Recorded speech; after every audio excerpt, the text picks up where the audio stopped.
All right, another big company from Silicon Valley is saying goodbye to Silicon Valley. Not entirely, but Hewlett-Packard Enterprise is indicating it's going to move a lot of its operations to Houston, Texas. Sam Liccardo joins us right now. The mayor of San Jose has been doing his best to stop this sort of thing, but it has happened yet again. Mayor, very good to have you. What do you make of this? Now, it looks like, reading from Hewlett-Packard Enterprise's comments on this, that it's not abandoning your area, but it certainly is cutting down its presence in your area.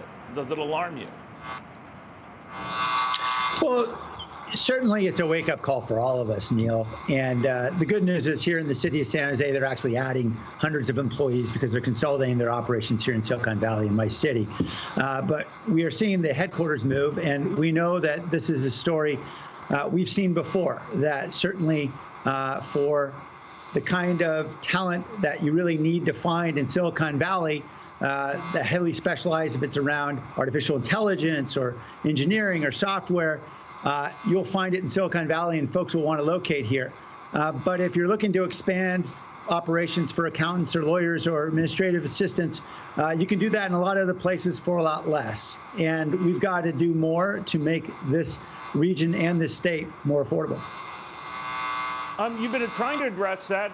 You were reelected in 2018 with more than 5% of the vote at the time, and largely by taking on, unions and entrenched pension-funded organizations, where you just wanted to ease back on those obligations because they're a good reason why San Jose and other areas across the country that have similar issues are so pricey and actually being priced out and having companies move.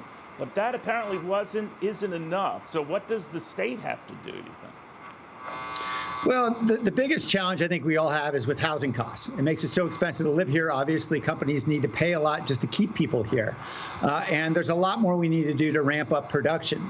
We can certainly get some of the red tape out of the way. And I appreciate some recent efforts of the governor, for example, to be able to, for example, waive CEQA on the construction of affordable housing we need for homeless residents, for example. And that enabled us to build 3 separate developments in 4 months rather than 4 years. Those are the kinds of things we need to do. Mostly is just getting out of the way. But also, we need to be more innovative in how we're building housing. We're using a lot of different technologies, for example, prefab and modular housing, and that takes local bureaucracies to be able to be nimble, to enable to permit those kinds of things, make sure they're safe, but obviously still allow the innovation. So housing is really a core of it, but we know there's a lot else going on. It's taxes, it's regulation, it's a lot of issues where I think we just need to be very cognizant in California. We've been taking it for granted for too long that tech employers want to be here. That won't happen forever.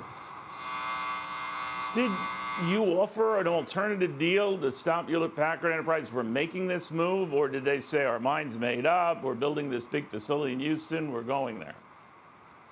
No, I've been very clear that we don't offer companies deals of any kind. When Amazon was announcing its beauty contest for the move of its headquarters, I wrote an op-ed in the Wall Street Journal saying, thanks, but we're not giving you any money. I don't believe in giving taxpayer money to companies, and HPE never asked for it. To their credit, they've been completely above board with us. I understood clearly why they'd be going to Houston. They have a lot of operations already there and a lot of employees. But for those headquarters operations, you don't necessarily need the top technical talent. They can keep all of that here in Silicon Valley, and they can hire elsewhere. You think it's about more than taxes, though, and the cost of living? Mayor, I know you've apologized for this incident where you joined your family for Thanksgiving. It was quite a large gathering, or larger maybe than even you suspected. But it came at a time when a number of other top politicians, mostly Democrats, I hate to say that to you, did one thing and practiced another. Do you think that people look at that, Mayor, and say, the guy's a hypocrite? Sure, I recognize folks will come to those kinds of conclusions, and I made a mistake, and I own it.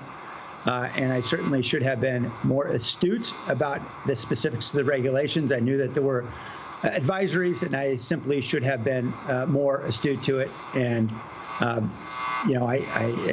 I learned when the media reported that I was at home, we immediately disclosed, no, actually, I was at my parents' house, and that's how all this came out. So I've learned going forward, and certainly I'm going to do better. Did you, when you entered your your relative's house, did you notice, oh, wow, there's a big crowd here? And I'm the mayor of San Jose, and I've just been telling my constituents, keep it small, keep it limited. Did you think? No, I can't claim to have been so virtuous. The reality is I've got a big family. I'm one of 5 kids, and so typically Thanksgiving for us is 25 people. We actually had 8 adults dining at the same time. And the problem was, under the state rules, you can only have 3 households. And so we had too many households there, even though many of us have been dining together every week. Simply the rules have changed, obviously, as we've gone deeper into this challenging period of high infection spread. And I should have known better. I should have done better. Well, unlike a lot of other politicians who do the exact same thing, you got ahead of it. You apologized for it. You did so again. If more did, maybe it would just be easier to move on. Mayor, thank you very, very much. Good having you. Be well. Let's see how this whole Hewlett-Packard thing goes.